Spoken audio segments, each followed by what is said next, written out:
s'abonner massivement Force de Frappe TV. Meilleure chaîne de l'année et toute l'année. Ce que s'abonner, que vous n'allez jamais déçu. On a tous les artistes comédiens. Ici, moi, Bobo, évidemment, Moukwatali, d'Allianza, et la film, les théâtres, les bars, cinéma, que c'est fait là. La chaîne, oh, Makamba. Ce que s'abonner, que vous n'allez jamais déçu. Bobo, Naza, Bobo, Tala, la chaîne. Pour nous, na ba fio bazo sala ba acte wana na ebité et puis to mo mona ba vidéo wana c'était d'abord comment bon au moni lelo mokili ba fille ba lini mingi mbangu ko envier donc envie ya biloko mokili et sali ke ba koma kogumba mela yango bon kota la vidéo ya ndeko ya bandeko na biso ko ke Dubai au lieu to kanisa ke ba ko somba ba biloko ba ko sa ba ya na ba container to kanisa ke ezo na mbongo na bango propre kotala ba acte ba biloko ba ke sala kuna et c'est pesata bisote ata mukolo mokili au sepela na yango ba fille musu ba lobi eza ngo pe problème te ko mama na ngo pe ne longité au sali na oka et puis tu gagnes ton argent c'est tout ko sala yango pe ko gagner mbongo na problème te toye baka yango ata mutu ka so ebuli toute la journée suka nango et kenda verser mbongo pa mko nango ndemo na biso tozana compte à rendre pa kolo mokili yo so kendo sala ngo lelo ok obimana mutwa nambwa ya mutwana yo moni mbwa mais spirituellement zana Force de frappe de vécu Fight her. Oh, big right hand. One punch.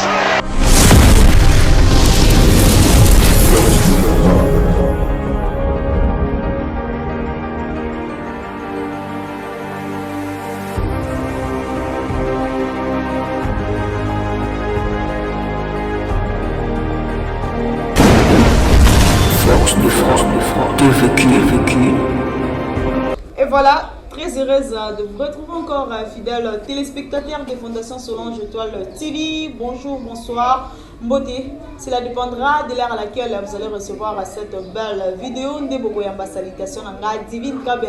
divine, autrement appelée divine. La meilleure journaliste de sa génération, Dekana Lobaka. Nous sommes là à la recherche de la news et avion. Tout ça, on a un message de la qualité, la news et avion. On a abonné sur la Fondation Solange Étoile TV. Là, je profite pour dire un grand bonjour, bonsoir à notre sponsor officiel, Solange Étoile KLB Love, la maman chérie des divines étoiles, la femme qui a mon égramme Western Union London City, Ria. Je vous salue, mes salutations à mes petites sœurs que j'aime tant. Gladys, Gaël, Gwenel Love, je vous salue. Taylor James, l'homme en bio depuis Europe. Le futur basketteur, je vous salue. Zachary Kerti Junior, un grand merci à Gilles Panzou. Pour les images bien peu à qualité, aux OP, sa meilleure journaliste de sa génération, Divine KBA. Et voilà, je pense que nos abonnés vont se poser des questions. Aujourd'hui, Divine KBA, Amélie Bissonini, Léo Robert Amasolo. Nous allons vraiment causer sur l'actualité aux circuler Internet et puis tout sur bien déjà te conseiller un peu pour le bélango te parler sur yango. Là je vais directement demander à Gilles Bandouzo de sa même morale à Pandilanga déjà plateau. Je suis avec un confrère de la presse aussi. C'est avec lui que nous allons causer de développer vraiment ensemble un des cas chez nous c'est la qualité et non la quantité. Nous vous rappelons aussi si c'est pour vous la première fois de tomber sur cette belle vidéo, n'hésitez pas de vous abonner sur notre chaîne, likez nos émissions, commentez, partagez, ça nous fera énormément plaisir. Là je profite déjà pour dire un grand bonjour à mon invité, mon frère de la presse, avec lui Robert Amasolo. Voilà, Ndeko Joseph, bonjour. Bonjour Maman Divine. Bonne santé. Santé za kumakimia na ngula nzambe. Voilà, je pense que Robert Amasolo là sur l'actualité ils ont circulé makas balobi ba fille à Dubaï, ah ba fille à Dubaï ndé bazan na top. Avant cela, je sais pas moi la bande réunion sur bazo landa biso, moi lilo ba ikozala bien après to kota na sujet du jour na biso. Bon en tout cas na saluer bande réunion sur o bazo landa biso na ngonga oyo ba o ba kolunzwa libaku ya kolanda chaîne na biso FFTV. Donc senga na bino bo s'abonner massivement na chaîne na biso FFTV.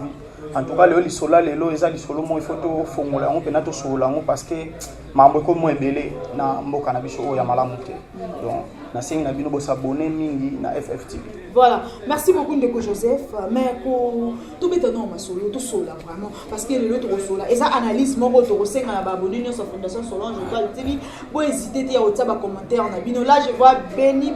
parce que tu m'as trop dérangé. Divine, il faut parler sur ça, il faut parler sur ça. Voilà aujourd'hui dans le Belango, béni depuis chiffre,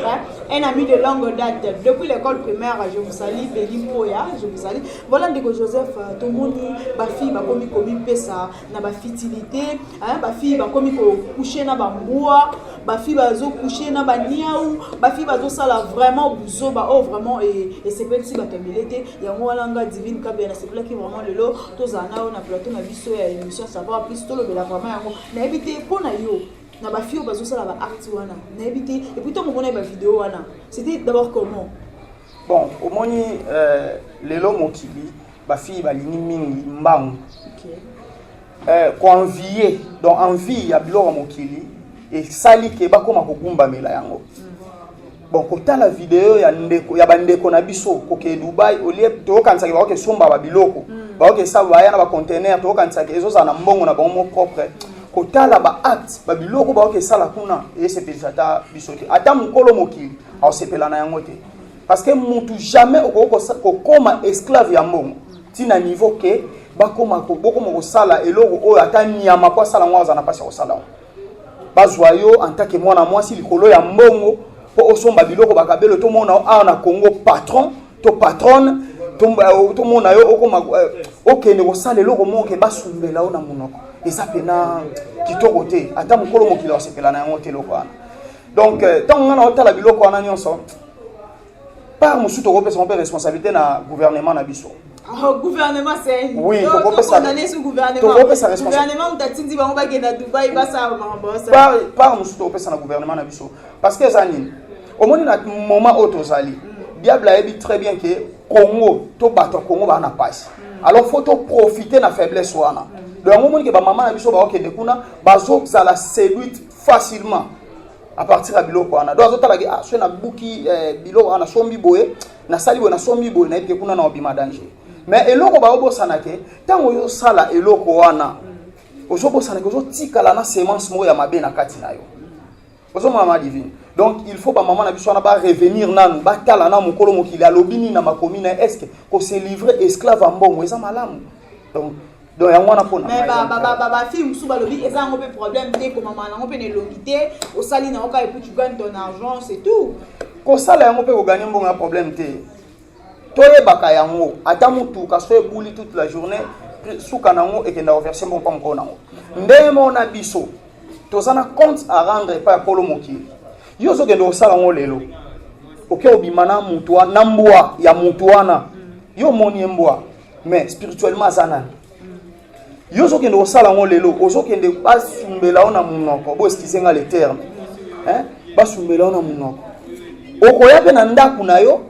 kuno bimena mbwa basumbela ko pambwa o Yesu ala na Congo oza suna mobali no zala ne na ndaku Yesu azua bimina yo pe apesi osu bizu na munoko ozo ke pesa bizu epa na anisi ya mutu wana bo eskizenga ata yo moko mama. Donc quelque part ozo mema libabe na ndaku na yo zo kumona ko gagner mbongo mais lobi to lobi ana répercussion ana oyeba te ozibana no ba ozala ndenge nini po oto salelo to futa ngo lobi ozo mona oto sal nyon se futa ma ana se yo tango ozo sabilo wana yeba ke nzambe akobomisela o par na yo wa ko futa yo donc eza bon ma divine mais babi il faut que ça la mode il faut que ça la top donc et c'est qui faut que ça la ngo ozo mona le ba fille à Dubai fille à outi Dubai azo rouler fia outi Dubai kabelo fia outi Dubai orkete ba vie na bango ba kina ko sala le autre découvrir maman oyebi ko sala na mode to na top e bandi na biso te lelo soki otali na kala bato to yeba ki ya mbongo ba yemba bango ba sala ba succès ba kenda ba sala ba tour ya monde yo ba se retrouver na sama bele donc o sana top lelo ya no busoba ya bena na sens te zala nengo zali luka ya muke oyo sunga yo na ba besoin na yo soki koki oke na ya oke Dubai somba biloko 5 somba oye oteki o gagner quelque chose au lieu ko luka o se gale kaka na tantine boy po lelo fruit biloko o nyonso eza fruit ya nini il y a convoitise. Voilà. Donc moto amoni fio ala tara bien. Non ça ni pona ko mabu. Oye bateni ni oya sala. Akenda à Dubaï. En tout cas pour son échanger. Oye batem bon on est provenance nango eza wapi. Ozomona. Donc yazo ke Dubaï azo ke sabilo ko ana. Lelo so ba l'action nzela wana oko mokendi. Lobby bon mo ino ekendo. Lelo gani ozo gagner lelo. Bon lobby na. Et puis message nyoro iko lancer na ba fio bazaka bilula lula. Non ya asomba ki lamba boye ngapela sombango. Alata ki boye ngapela na tango mais source. Et si ka zula ki amoyo réalité. Voilà la réalité autoso vivre. Ya ba fio ba Dubaï. Na ba fio bazaka pe bilula lula. Message nyoro iko lancer na ba. Bande ko na nga basi bon mingi total ande omo kolo mokili aloba. Toko gagner kabelo. Nako gagné iPhone 13 nako za nango lelo se na kufi ba ojonte ba tsana serre ba tunsu ba wela ngo malamu na za na relation malamu na nzambe ke na ke no sabi loko o eko kabolanga facilement na nzambe parce que ma divimba o ba o sabi loko na so tali bien ba pe ba donateur na ba église ba donatrice pe na ba église ozomona donc mbongo wana zo kende ko zwa azoya na musu na kati église tala ndenge ba zo blasphémer Saint-Esprit mabe nde wazumbongo ya pesi eza mabe mbongo prostitution wana on est na kati église Deutéronome lobiango okoko kena mbongo prostitution te prix o ya prostitution bakenda na ngote pa ya nzambe eza malamu te excusez ndeko Joseph il faut expliquer biso na bien sikana mutaki asa msana pour enseigner la sala eza ya mabeza ya malamu musala nini mama divina ngai musala oyo na ngato yeko to koneka video azimbongo ayena ngone église apesi muso atake sunga ba kufela sala mabe asali mabe nande mbongo wana yo provenance nango yo uti ko sala nini po ya nango liboso nzambe yango nzambe azoloba soki tanga na mukande ezai azoloba ke litoi na ngai eza nango makasi te pona koyoka loboko na ngapesa mukuse te pona osunga mais eza ba crime na bino muto esala ke kabola ngai na bino donc mbongo oyo to sala yo moni ke na sala yango na okepesa dim or ko zo énerver le sunzambe makasi ozomona donc ozomona ke na pesi bon ezo sunga nzamba zo tikelo temps peut-être moi temps na obongwana o revenir pena na nzela na ye yo ozomona ke te nzamba tikeli nga pona pesa badimo wana oyo badimo na pesa bato wana ba ozwana bango mais yo place nous a réservé place nous a réservé donc na oyebisa bandeko na ngai ya basi o bazo se croire que ko gagner les lots ko na kabelo ko na iPhone 13 ko kende Dubai ko zong eza a gagner lola te il faut bazonga na réseau bazongela mukolo mokili bazongela mukolo mokili ezali malamu te biloko na bazo sala ngana otika la jambo beta maboko pona mutane ngwana mbongo wana so memela en famille lelo yo okende okufi bon te dit aya na nyo ba ke Dubai akenda kufa bon lobby siko bato batikali ko hériter biloko oyo tikaki oyebi pasi ni otika ba maladie ko ya mbongo wana ekotikala ta errante o ba otikala nango na famille o mona yango bomona na ba famille mususu batu bazana mbongo mais bazokota toujours bana mo bazanga tina pona ni ba esprit yo bana okende ozwa kuna nde bango na bakoma obota na famille nao eloko bango ba obosana nde wana ba omemela biso ebele ya mabe na kata famille batu wana mais ndeko Joseph eloko nyonso ezaka na bit o mutasaila est-ce que bandeko wana tozo condamner bango biso to ebi bit e poussé bango basala ngo mama ata souffrance vomena na lipa na facilité que ce soit na difficulté ata souffrance ndenge nini mama kanga mutema nzamba yebi ataki na mokili oyo oyaka ko souffrir te bandeko musu ya mokili baloba ke nzamba za roulage poni akokanga lelo koto afongoli koto yende mtaza maître ya temps ya circonstance omona donc yende mtayebi ko pesa c'est-à-dire l'or et l'argent appartient à Dieu yo ko luka ngona ba façon musu tango yo ke luka ngona ba façon musu wana admettons que nzambe mukongo kila tela yo 80 ans revivre na sermon yo au moins to raccourcir après tango yo 80 ans ne ko quitter au katifi no exemple na 40 ans bon 40 ans musu wana olekisa ngwa tolo bagé bandeko wana eza faute ya baboti na bango tolo bandeko wana to condamner baboti na bango entourage na bango to condamner bango mongo bon mais na koki ko condamner baboti te parce que lelo moboti azangi autorité likolo mwana likolo ya pasi moboti akozala elikaki mwana malamu mais mwana akei kobeba swat na institut mo akendaki université mo akendaki to na wenze mo akenda koteka ayoki ke omoni biso nde to boto ba mama nani omonde za boso toke kapa joana boy to sa boto zongi boto super bon facilement toke ko plewe na mona vidéo mo boy ba fille bazo bina mutakala liboso ya mundele akopesa bango mbongo tala niveau Donc moi personne n'a condamné par parenté au monde à l'élo vitesse et à ma b à partir à téléphone tout ça les réseaux sociaux et baby si batou ba télévision bazo ba nini ba diffuser on a yebisa que OK gouvernement ça n'a pas de responsabilité tozo ba nini ba diffuser na ba télévision tozo ba te ba nzembo o tozo yoka nini o ba koyemba so que ça pas mondele ba chanson o za ba rythme techno ba chanson to yoka ba base ba ni ba ekota ba son les pas bana ba yoka en autre loba ke mondele a bebi lelo mais mondele o za averti banda kala jamais avec ça moi ne banzembo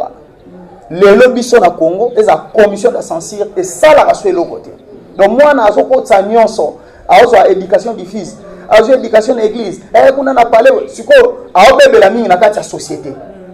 au monde donc biso tokenda bobo asala ngapi funa la nzelo alandi akebobela donc yango zo mona ke lelo tokoko pesa faute na ba maman na biso tete ba papa na biso te mais faute ezali ya biso moko tolimbi lulela na biyoka yokana bimona mo donc tant on a moni na biki funa za nango ndenge ya za na ngapi funa za ya za na ngo za na bo ngapi ni ezali funa za na et le bana onde bona pasteur John que j'ai sali en passant aloba ke est-ce que ngal na pension ngako ou bien ngam na yana yo tende la pension de pasteur John ben de Joseph comme na makambo nga zo mona ke ba boti baza pe na part des choses parce que mon bot ça qui jamais connu beaucoup mon abandé on a biso wana je pense que ba famille na ba moyen ba cousin ba cousine ba oncle wana patience les kinyonso au moins patience c'est ça parmi ba flou on zamba senga na muto azala na yango faut que la patience dans la vie mais d'autre part faisant ngambu na bino pe ba garçon les jeunes garçons ne veulent pas travailler oza peut-être société oza peut-être na petit chéri na yo mais ozo linga o débrouiller te kozwa responsabilité na yo te peut-être kozo le petit chéri na moi kabelo moi elamba ozo sala moté et alors petit chéri moni ke no ke na ekoliani maman trajet à 1000 km bandana un pas mutu tango azana un pas soko moni ke o PC déjà bonde tu maman bonde oza boye ozana moi quelque chose ozana exemple $100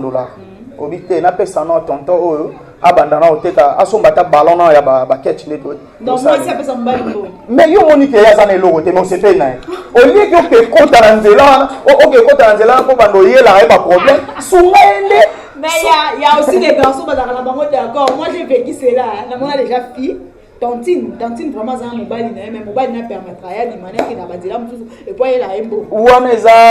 na ebité na ben obsession kozala posséder toni mobile o aza mobile quel que soit niveau ya pauvreté na azalaka jaloux na mwasi na jamais mobile moi céda mwasi na facilité ka boye tala kutuka soso pambo so bande da kolanda soso mwasi mbangu so muso abingu na fa contrecarrer bongo yo muto ebi na manzele na ngande to benga biso ba jeune manzele na ngai chéri na ngai mwasi na ngai ozo céder ka pona mbongo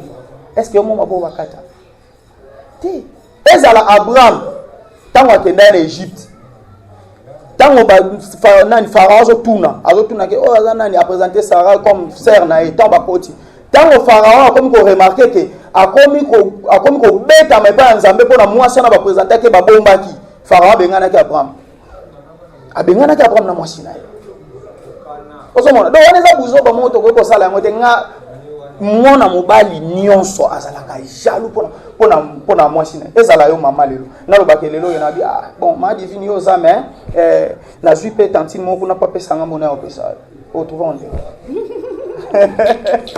Voilà, merci beaucoup fidèles abonnés de Fondation Solange Étoile TV. Nous chutons déjà vers la fin de notre analyse. Je sais pas moi, Ndeko Joseph, n'a pas fille ou un conseil n'y a pas ça bango et conseil n'y a pas ça n'a parce que par influencer peut déjà ba misusu je pense. So bango bazala qui 5, la minute au tolo va peut-être ba comme 50 déjà. Et ça ba misusu peut déjà ba influencer bango et puis ba oh be bazala poste ça ba kota na monde wana conseil n'y a pas ça. Bon. Conseil zaga ke bande ko na ngai ko vivre na se amoy oyo ezali chote mto bande yango ezala batu o to monaki ba vivaki avant biso ba misupe ba salaki o bino bo sala peut-être bino ku bo déborder mais ça na on atina tena senga na bino to zongela mukolo mokili soko ke Dubai pona osomba biloko na quantité mbongo ozana ona donc so so ya ka eloko ko kina mungongo na ye ko lingate okende odela osala bo pobungisa bo moyi na lelo nini ya malamu ekozala ke o gagner nyonso ya mokili lelo pobungisa bo moyi na yo eza na tina te bandeko na bozonga na raison mpe bazokana kolanda bango bokende te eya malamu te eya nzela ya mabe eza nzela ya kufa oyo bokende togumbamela mbongo te na se ya moi oyo me togumbamela nde mokolo mokili oyo asali mokili na ye mpe apesi biso pema mpo lelo soki adeside akata pema na ye nandimi teke mbongo na wana ozokende kozwa wana ekosomba pema wana tobanga mingi mokolo mokili mais togumbamela mbongo oyo bolanda wana. Voilà, merci beaucoup Ndeko Joseph. Je ne sais pas moi directement ma dédicace na bandeko balandio parce que nous sommes bel et bien à la fin de notre analyse. Bon, on a saigné na bandeko nous sur la ligne à Force de Frappe TV. Vous s'abonner massivement à la chaîne Abisso Force de Frappe TV. Et la chaîne où sur la bino ba news en temps réel. Na temps où na saigné vous s'abonner massivement. Na pe simbote na l'écran menuisier Dido. Na pe simbote pa ya papa Masamba Ndingambote. Na pe simbote na pasteur Daniel Kalambay. Pe na pe simbote na patron ngai l'évangéliste John Makese. Les descendants de Simon Kimbangu on appelle Sombote Sikozali. En tout cas na sengi nzamba pesa ovi ya mulai po okoba toujours kosunga babiso pe na pesi lipota mobimba le Congo ne tombera jamais mbote pe nazo penser mingi na cameraman na ngai ozo zwa ngai opesa na bilili na temps oyo ba beta tolo kutu bakenda mais ye toujours ti le lazali donc ngana mona ende muta filma pe na filma José bande tsuka wana pesi bongo Gilles Panzumbote pe na opesa Munadio Maison ML Pro Ambote belé sika zali pona bike bilili otango sala ngo en tout cas et bimalwa na laso wapi mais na aka a place bino bo monde la ngo en tout cas bambote na bino belé bo s'abonner massivement à la chaîne na bino. Voilà, merci beaucoup fidèles téléspectateurs des Fondations Solange Étoile TV. Nous sommes bel et bien à la fin de notre analyse. Voilà votre meilleur journaliste Divine Kabe Divine, autrement appelé Divine Étoile. Dès qu'on a l'obaka, tu as un membre bitoko, marabia bien. Message des arabes, mon corps, s'abonner, vous liker ma vidéo, vous commenter, vous partager. Et vous avez une bonne chose. Un grand merci à Gilles Pan du Babu, pour les grands réalisateurs. Merci beaucoup à vous pour la image de la bien et la qualité au Saraka. Pour dire un grand merci à notre sponsor officiel Solange Étoile KLB Love, la femme qui a monogramme Wester Union Love, la maman chérie de Divine Étoile. Je vous salue mes petits frères que j'aime autant, Gladys, Gaël, Gonel Love, je vous salue. Et sans oublier mes big boss, Kerti Junior, Zachary, Taylor Jones, l'homme et l'homme je vous salue. Et à mon ami aussi de longue date, Joldi, qui tête depuis Canada. Je vous salue. Quant à moi, je vous dis au revoir. On se retrouve à la prochaine. Merci beaucoup. Force de frappe, vécu. Fight her. Oh, big right hand. One punch.